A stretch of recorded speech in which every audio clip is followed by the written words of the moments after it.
Bu Dokter. Apa kabarnya? Baik, puji Tuhan. Apa yang bisa saya bantu pagi ini? Ini Dok, saya ada keluhan ya. Hati saya itu sakit gitu Dok. Awalnya sih sakit kepala, terus langsung ke hati ini nggak enak gitu Dok. Tidur nggak bisa, makan juga kurang Dok, karena terlalu sakit hati ini Dok. Oh gitu. Ya, begini ya Bu Astuti ya. Mungkin apa yang dirasakan oleh Bu Astuti ini ada banyak orang yang mengalaminya. Ya mungkin kalau saya pikir ya itu gejalanya orang sakit hati ya.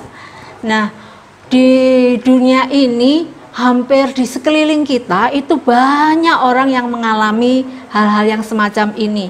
Orang yang karena hubungan rusak, disakiti orang ya, itu membuat hatinya itu hancur. Dan kalau sudah orang sampai seperti itu kondisinya, biasanya ya seperti itu tadi Bu Astuti, mau makan tidak enak, terus mau tidur tidak nyaman, gangguan-gangguan itu kalau menumpuk membuat orang itu jadi stres. Ada bahkan menyebabkan gangguan jiwa loh Bu Astuti. Itu juga hal yang sangat merugikan kita ya, sebagai lebih-lebih sebagai anak Tuhan. Bahkan kadangkala ada keinginan-keinginan untuk bunuh diri orang-orang itu yang mengalami kendala stres itu. Nah, yang saya ketahui ya beberapa saat yang lalu ada bintang K-pop yang karena merasa sakit hati, dibully orang lewat dunia maya sampai bunuh diri gara-gara sakit hati. Itu di tahun 2019. Berapa waktu sesudahnya, 6 minggu kemudian temannya juga bunuh diri gara-gara sama. Gara-gara komentar yang sangat tidak nyaman dari publik yang membuat dia sakit hati terus bunuh diri. Gejala-gejala itu sangat nggak nyaman loh Bu Astuti ya. Yang terakhir kemarin saya itu waktu lihat televisi pada hari Senin tanggal 19 April itu ada seorang laki-laki yang nekat membunuh istrinya yang sedang hamil 5 bulan. Dibunuh, kemudian penyebabnya ternyata karena juga sakit hati. Istrinya sering menekan dia, istrinya sering nyalakan karena ekonomi. Akhirnya dia nggak tahan, istrinya dibunuh. Dan diketemukan mayatnya ditaruh di sekitar Masjid Agung di Surabaya. Nah, ini akibat hati yang retak ya. Kalau firman Tuhan di dalam Mazmur 31 ayat 10 itu mengatakan, kasihanilah aku ya Tuhan, sebab aku merasa sesak karena sakit hati. Itu tadi gejala tadi yang disampaikan Bu Astuti ya, sesak karena sakit hati. Mengidaplah mataku, meranalah jiwa dan tubuhku. Itu akhirnya kita merasa jiwa dan tubuh kita merana. Itu bisa sampai ke jasmani kita juga akan bisa merasakan yang tidak nyaman akibat sakit hati itu. Ya, penyebabnya mungkin kita mendapatkan orang yang ngomong yang salah tentang kita. Ada orang yang berbuat salah pada kita membuat hati itu jadi retak, tidak nyaman.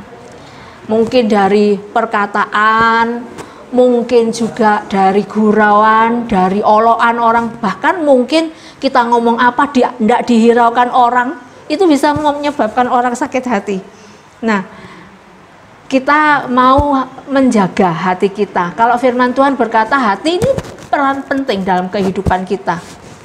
Dalam Amsal pasal 4 ayat 23 dikatakan, jagalah hatimu dengan segala kewaspadaan, karena dari situlah terpancar kehidupan. Jadi kita perlu menjaga hati kita supaya tidak tercemari hal-hal seperti itu. Karena ini hidup kita gitu. Kalau hati kita sudah buruk, maka nanti akan menjalar ke yang lain-lain yang akan menjadi terjalari dengan sakit hatinya kita itu tadi. Kalau saya melihat tokoh yang kita kagumi ya Tuhan Yesus, itu adalah tokoh yang bagi saya dia itu tokoh yang sehat hatinya, bebas dari sakit hati. Buktinya apa? Dia mendapat serangan sakit hati, ya, ditolak orang-orang, banyak orang yang habis mengeluh-ngeluhkan dia harus menolak dia, malah milih Barnabas, ya. Kemudian dihianati muridnya, Yang hianati itu orang yang bersama-sama dengan dia. Dia pantas dia sakit hati, tapi dia tidak sakit hati. Ditinggalkan murid-muridnya saat dia memerlukan mungkin yang penghiburan, dia dikecam orang Israel saat itu, tapi murid-muridnya meninggalkan dia. Nah, dia punya alasan untuk sakit hati, dia disiksa, disalib sampai akhirnya dia mati, tapi dia tidak sakit hati. Tokoh yang hebat. Yang berikutnya, tokoh yang kedua, tokoh yang sehat hatinya adalah Yusuf. Kalau kita lihat Yusuf dari masa kecilnya dia mendapatkan kondisi yang tidak nyaman, dibenci saudaranya, dimasukkan sumur, dijual, kemudian setelah itu mendapatkan pekerjaan, difitnah lagi sama istri Potifar, masuk penjara. Di penjara dia berusaha menolong supaya dia bebas, ternyata dilupakan. Dia punya alasan untuk sakit hati, tapi itu tidak dilakukan. Dia punya hati yang sehat. Nah, itu kita perlu miliki ya, hati yang sehat seperti ini. Nah, caranya bagaimana supaya nggak mudah sakit hati? Ada firman Tuhan yang menasihatkan dalam Efesus 6 ayat 10 dan 11. Nanti bisa dilanjutkan 12 ayat 18. Nanti saya tuliskan ayat-ayatnya ini ya Bu Astuti. Oh, iya, ya. Jadi akhirnya hendaklah kamu kuat di dalam Tuhan, di dalam kekuatan kuasanya. Kuat, harus kuat kita itu.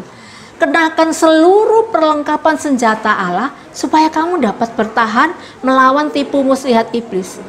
Satu langkah iblis yang dilakukan untuk menjatuhkan manusia itu ya melalui sakit hati ini. Itu serangan iblis dah. Pakai seluruh perlengkapan senjata Allah supaya kita itu benar-benar dapat mengetahui, oh itu tipu muslihat iblis. Kita nggak akan sakit hati. Itu yang pertama. Yang kedua, yaitu pencegahan supaya kita tidak sakit hati.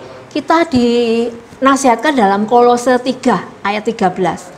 Sabar, sabarlah kamu seorang terhadap yang lain, dan ampunilah seorang akan yang lain apabila yang seorang menaruh dendam terhadap yang lain, sama seperti Tuhan telah mengampuni kamu, kamu perbuat jugalah demikian. Jadi kita melepaskan sabar walaupun orang itu tidak minta maaf, kita mengampuni dulu. Nah, itu satu langkah supaya kita tidak mudah sakit hati. Jadi memperbesar kesabaran kita. Yang ketiga yang nggak mudah sakit hati, yaitu baru-baru ini kita merayakan kematian dan kebangkitan Tuhan Yesus. Tuhan mengingatkan, Lukas 9 ayat 23 mengatakan, katanya kepada mereka semua, setiap orang yang mau mengikut aku, ia harus menyangkal dirinya, memikul salibnya setiap hari, dan mengikut aku. Jadi bagian serangan sakit hati itu Bu Astuti, itu merupakan bagian salib kecil kita yang harus kita pikul setiap hari, tapi dengan sukacita, karena itu Tuhan melayakkan kita loh mengambil bagian belajar mikul salib.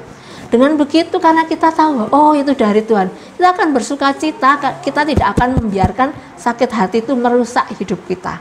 Ya, satu lagi ya, satu ayat yang itu membuat kita tidak punya alasan untuk kita menyimpan sakit hati. Yesaya 61 ayat 1 mengatakan, Roh Tuhan Allah ada padaku, oleh karena Tuhan telah mengurapi aku. Ia telah mengutus aku untuk menyampaikan kabar baik kepada orang-orang sengsara dan merawat orang-orang yang remuk hati, untuk memberitakan pembebasan kepada orang-orang tawanan dan kepada orang-orang yang terkurung kelepasan dari penjara. Kita bisa bayangkan kalau kita sakit hati, kita sendiri sakit. Kalau saya sebagai dokter kemudian saya sakit, saya tentunya tidak bisa melayani pasien saya. Itu juga kita diutus oleh Tuhan untuk menyampaikan kabar baik pada orang yang remuk hati, tapi kita sendiri sakit hati, kan kita tidak bisa menjalankan tugas Tuhan itu. Makanya kita jangan membiarkan terlalu gampang sakit hati, menerima apa, aku sakit hati, kalau begitu kita tidak bisa apa-apa ya. Iya, nah itu yang harus kita kerjakan. Nah, saya sebenarnya ada gambar, nanti Bu Astuti bisa saya kirim ya melalui ini ya, melalui ada video sedikit saya ingin nanti tayangkan.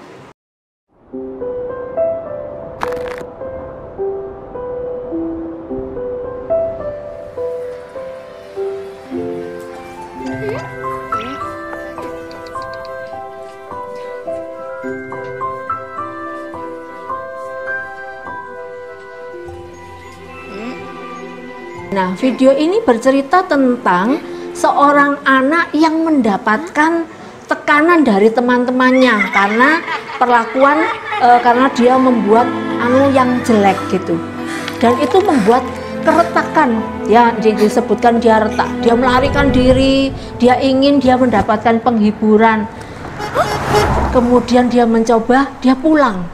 Harapannya ketika ketemu dengan orang tuanya, maka dia akan merasa bahwa dia akan terhiburkan.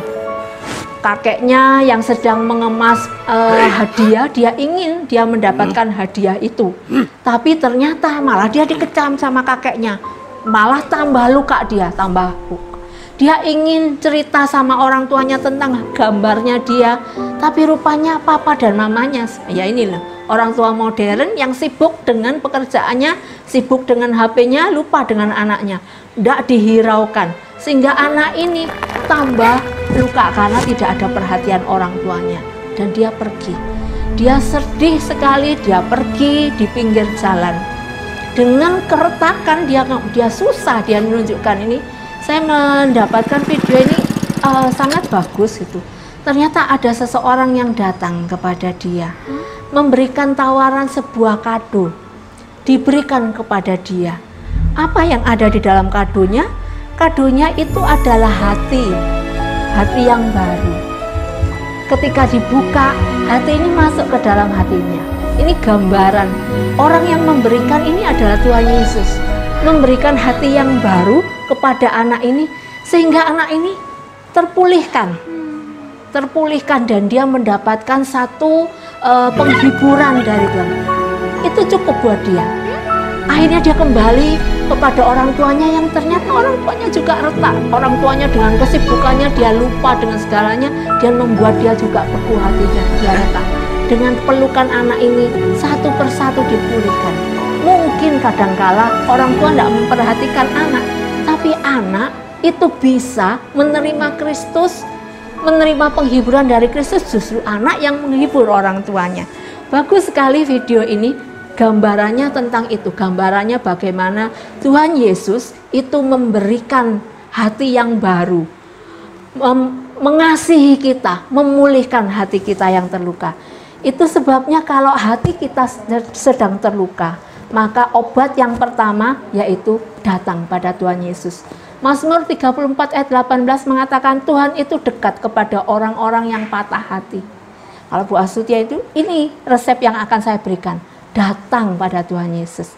Dia yang memiliki hati kita, dia yang bisa menghibur kita. Dan ia menyelamatkan orang-orang yang remuk jiwanya.